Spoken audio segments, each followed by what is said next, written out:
talk on and why free kwan so. But I didn't say why you're there. Metene ni wiana mababa correct bi o yera no ma be kire ne say aha na was the offer.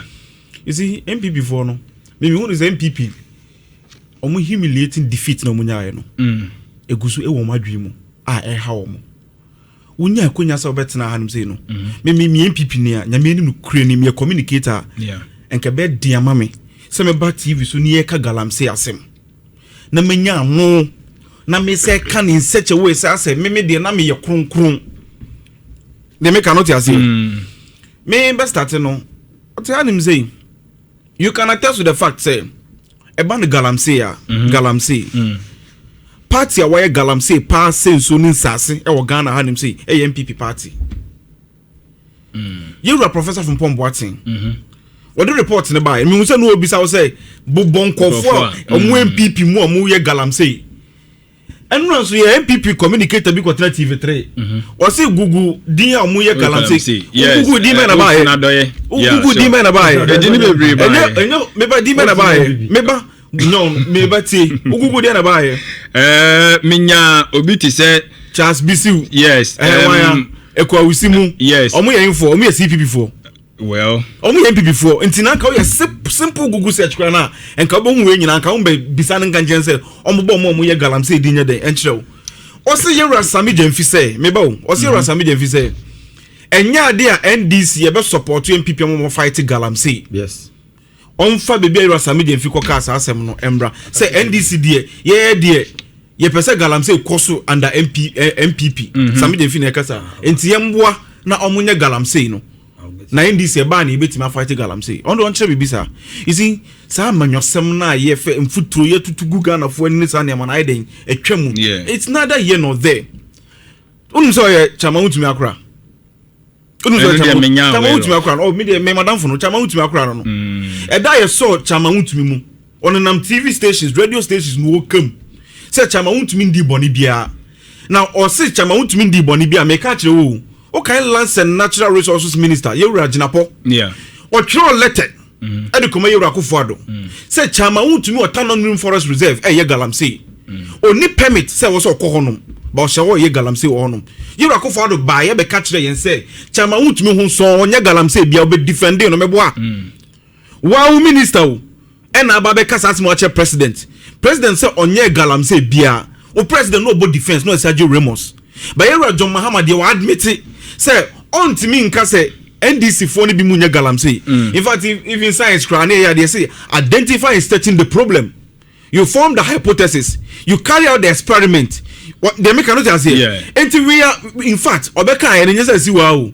NDC ente say mo what here ka say mo say nsuo ye ba ye na say nsuo na dane ayi nyina no and the sense so ni nyina kala say den I say me ti say NPP ni ka sa asemu ya na me ya because some person who boni akoso eye Ghana hanim say pa ba na enso say ye e wo Galamsey fight mo a untimi ye NPP aban nya den enfiri ho because mo di boni cha even brunsam e ba na Galamsey a you know why NPP aban time ye nyina e wo Ghana hanim say eye SD asofofo on be catch the NPP for say so no to the sense o munya so krom no basu Google it Ghana we be da ho yes nsu a mo de babo asumpo enkofo asesa ebe fa Yesu Kristo ebe fa nyame no ensu a ye de babo mo asukura no mo se nsu mo munya nsu krom no eden o mo de babo mo asu na nde we NPP ni one opportunity so ba be kasa who defending mess a wo aban eden ekoso ye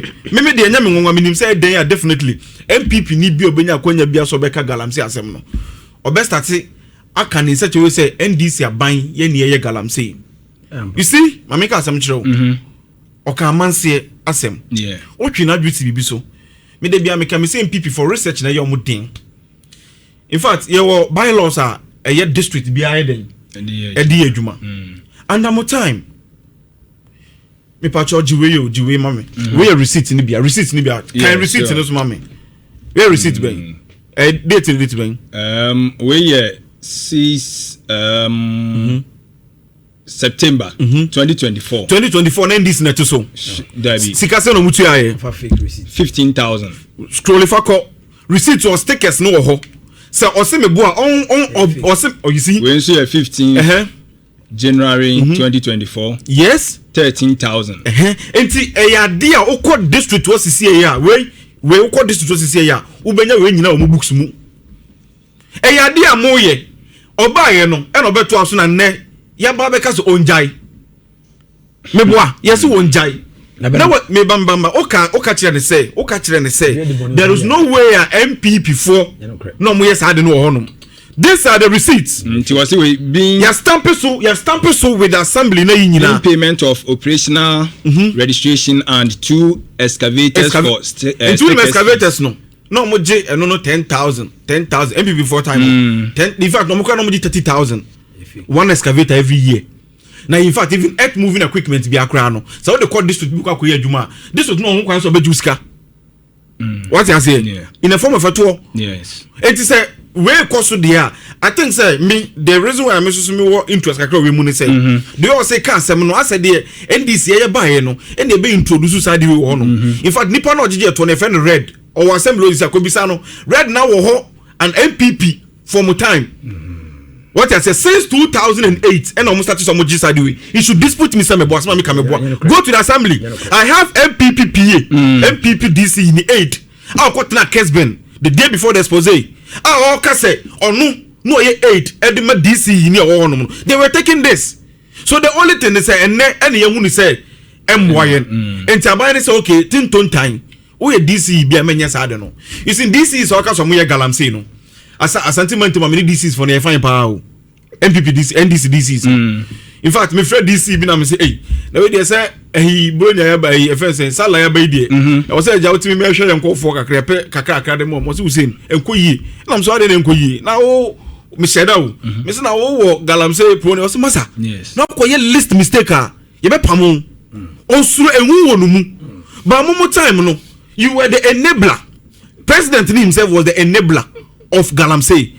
Onu o can say under mo time you declare forest be say forest we there a presidency forest meboa you were a professor from Pom Boatin report no be catch there say 2018 na Galamsey pa kind of forest reserve starting here o say John ti woni Ibrahim for to woni e no catch Ibrahim for say ne say John kasa na onu na say forest obi anko mu dawo o so reclamation wo onu enti Galamsey no there mumu na mu senso ni say na me no ka say the stability of water me wo bebre wa hanim say nsakra e den e ba nkakra and then so person who are Uncle River and Cobra under NDC.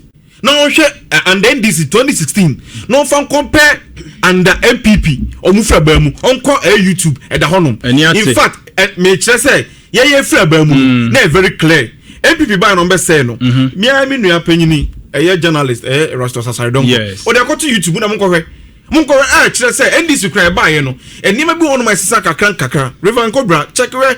2016 obehu eno so no MPP for so time enti eye niema ye ba ye Galamsey no in fact enya toxicologist bi e ma o ka kire yen say ye ka se be fight gal e fe no Boama o ka Dr. Boama o ka kire say Galamsey nsuo na MPP for be say no say Ero Mahama ka so be obeda ni nsuo na niama nsuo na be kama dia it will take him 10 to 15 years ye ba mu how many months ni. How many years ni? It's not 13 months, yes, 14 months. And two better him say, Adia Mode 8 years as say no. You expect us all of a sudden say you should just 1 year. Near Fanya Bibia Kama, a gradual process. In fact, Uko more a treating so no better say all of a sudden and cast also so any unless so you use some chemicals be out the begu any minim say EPA so start here on my pilot be mugu so mo yan kakra. It's MPP they say bano a year Galamsey dia. I don't think say was say wunya no na woka Galamsey e ho asem. You see, enti Galamsey no meba. Okay. Galamsey ni John Dramani mama. Ampa also on ntimi enka say NDC for enya Galamsey. E dey bia Galamsey. What you say? You Yeru Akufo-Addo. O ka che MPP ni be no e Galamsey. O defend wo mo so munya Galamsey. Let us cartoon ho, in fact report cartoon ho. Report no, when you report na mo bia hu. Enye obi ene yipie ya nke nim se Yeru Akufo-Addo se report bi kura kono ho a e che Galamsey. E wi ase omo ankasa minister no osuro ni life. Okay, you nua erasasare donko because of Galamsey MPP for time odwane frigana anim se kwose abrochire okọ abrochire ba munua manasa zure okose South Africa na MPP for ankasa de in fact wo a wo ye Galamsey no Ghana for no mu ka no wo attack wo mu commonsensically fan say NDC for kra no ye ba ebi mu ye Galamsey Ghana for ka no ye NDC for ni bi me communicator Galamsey ehun hia because water is life. When the last tree dies, the last man will also die. Intimi obi o ye Galamsey bia no na chese ompe me nkwa yie.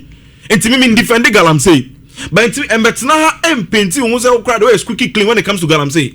Inti Galamsey asem dey as Galamsey asem no can dey. It's neither here nor there. To the Ashanti regional minister. Dr. Franka Mwako hene NPP headache. Was sentiment and one say. NPP for a meeting, me bamba last 2 weeks. Omuko meeting no. And omu nyina omu conclude say the way Dr. Franka Mwako hene see adwuma was sentiment mu ha. Aye nananam ahemfofo asonumu because obre no ase obebi bibia na okona nananum ho. No ma tretene no o ma cheche ni yese no aye nti no emmabunu no edi na chinti no so man pe kwan bi so an crack na am breaking it down it will affect MPP mu base no entu ni bibi last year mo start meba last year mo start bibi on say Ashanti Fest in fact we share sentiment my mamre ni amane de fam bia grow Ashanti me de bia meka I'm very proud say me was sentiment mo Ashanti man kwa no benya bibi e friend Angunaga Junction Anguna 40 wo what is ubenya Fanti New Town Fanti 40 wo a sentiment am kwa no benya sa nema no eno no kire se ye nananam ahemfofo no enka bom ene koreye eno mre tetiye ye rote kokoso na nanya nkwada enna babunu a ono no firi mamponde hye ofra sentiment am hanim sei Obe regional minister who say what the novelty be ba a betima promote a project Asanteman economically all the facet of in fact Asanteman temu hanim say ban economy say ban agri be bia a person the urabia sector be a person the urabiano it will benefit the sector in fact sports what hanim say Dr. Franka Mwako hene was started Ashanti Fest enye e committee no bi okay omo say omo attack no ebi nko Facebook no mo fa attack no ebi so nko Ashanti Fest ntimi ni attack oni de no fa Ashanti Fest no ntro ba hoka football dancing say ni say no so o ti na me kana say no e na eye yewra sampan no ye KM boss ono so ko fa eye TikTok entimpeni fo no ma cheche e no mu namu e na de mi ya no so mo nyina sa wa sentimental hanim say you sentiment di here e na me medi you a sentiment di na obedi ye obi opa ade akokotokon no so enye den yendi na bro ento bi so a odi obi a opa ade pade akokotokon de na wo se ye no e wo se hunu se oya sentiment atamfo enti mi dia tekoti oya sentiment tamfo e mabunu wa sentiment mu hanim se ya in fact o mo skills so metimi abobo but ya kashe na regional minister si da bi tete o court na court system na e wa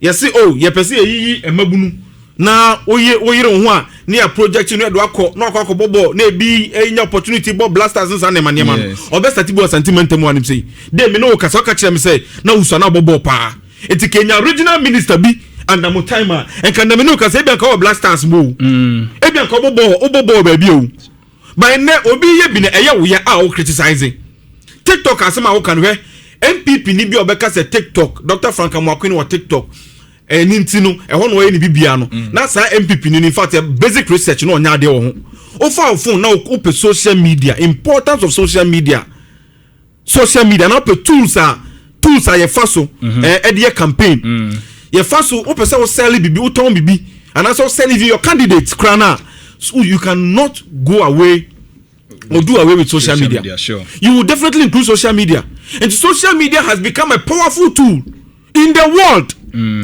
Oko TikTok, oko Facebook debi obu Donald Trump meboa Donald Trump US president na o church onema no oye videos ono ne de chese ono de man eni kwanse Dr. Franka Mwako hene maburu na okọ omo nanse koye campaign chire omo through social media no obekọ wakwaje omo adwene omo haw no oye de ama omo de ebone de mamo ba musumu nam TikTok wonum ni Facebook wona mo chatting my ware ma o mu empty o Dr. Franka Mwako no TikTok eni mabunu kasa dia na ope minim ababa wa bi of friend just direction kekeru or directing to one ministry so onko honum okodu honum ye ma ababa wa na manisika eden aba enya TikTok enya importance of TikTok libi no but mumu TikTok na mumu de won munimu MPs munam TikTok wona muhu ababa wa bi no post ni video ni picture na fa na mo test na hello hi no bisa can I go out with you now only me na kwotena ba bi no awari bi na wo ja bi mu na o ma bi mu broken heart eno na ade edi ni mu but Dr. Frank Amoako no ma broken heart o ono odwira santiman ho unim so oye life na o se ka bebi a o free no obi e ka bebi o free how a o komu no ni DCs ni bi kasa complain say ba you say street lights bebre na ye fix wa sentiment mu ha to social media but in fact journalists bet me who are they not to social media share Kotokum bridge what tell him say take o ye babu no ja say na o ye no Kotokum bridge ye hu e wa TikTok sure babu no ba ko a obon ho modi yo Amaru Shako and the constituency o constituency me so nyompo no na me firo nyinam so ho na wo me fira atwoma sam me yes nyinam so number 2 na wo me sire bo so mpas me say ho nyina wo ni si me nua no ete no chess afere wo say babu no obon ho modi sure ye hu ye no president akwakọ ye de ama wo ba mo de na mo ye wo TikTok ho no enti mimi de meka che Ghana fo asantema nyina ne say and then wo hu say NPP aban o ma free abamu asanteman enya ade da o makoma so o mo de t-shirt no mo dwo so be chama asantema do election time but Dr. Frank Amoako ni exercise narratives nti no o mo say oh let's go after Dr. Frank Amoako ni teachers for now say ade o mo kana ye ntua o mo kana so no in fact ya na me hu say NPP ni bi enya no o ka bibi say ya na say me ya me de ma no sikra no me be kire wade bi just simple like you bi na me de be kire o kan we mame na kire me friend say na kire baby say news we free because omo no parking kan to hu MPP from parking kan so person dey same MPP ni on fa che krata mu ohu da we den over 4,000 unpaid teachers demand payment of 16 months arrears 16 months let's say 1 year me boa yes and a friend say 4 months kan hu me boa good date ben that is 5th November 2024 tama mu frɛ ba mu no na mo de omo kawo na mo frɛ ba mu 4,000 teachers ye ba ye start ye tuatua bi mu de ma omo ka wo di ni o na de frɛ ba mu and ne was say nya no ba be ka so bi ono no wa ba mu a all correct all wrongs no ono no mo no homodin NPP for you entimi de meka che Ghana for nyina say I know say John Dramani Mahama obeboa ama emabunu because yeah campaign ya kache mabunu se beboa omo enti ohawa mabunu no komu nyina no e wo say ye de boa omo na bibia esipi na sita de ma omo ne abo ye nua bema in fact CEO of Tor Tema Oil Refinery ya bona baso lawyer Edmund Combat and so who say e bi by financial compliance league table bi by yes see Ghana nyina no state institutions no in fact on the top so 2 number 2 of obia ye kind of financial compliance ye disika mano fiscal we ye say fa ye say ohwe so de ye adwuma mismanagement bi animu ye say o number 2 but on say to we ya so na MPP for na nko ton $21 million e dey am cronies OSP we dey bia me do am OSP abaso OSP throw letter e dey am so stop it adentina to mo ba ye na to e ye adwuma kakranka ma be guto mo we am say ton $21 million no more town $21 million no more town $21 million no NDC ba mu a ye yira Edmund Combat e court to honom no within 6 months na to ultimate general revenue of $22 million okay which is ampa yira Edmund Combat onim dinadwuma bo biwie e ba no eye to nsensem ni munemu a enti e bona ba so ni aka kire Ghana fo nyina mu se mambofo we ya mu na nko mugu to no ende to ye adwuma okay was started refining nti ye bona ba so yate yada se ya se mo no eye Owura Hussein Ibrahim so de eno no na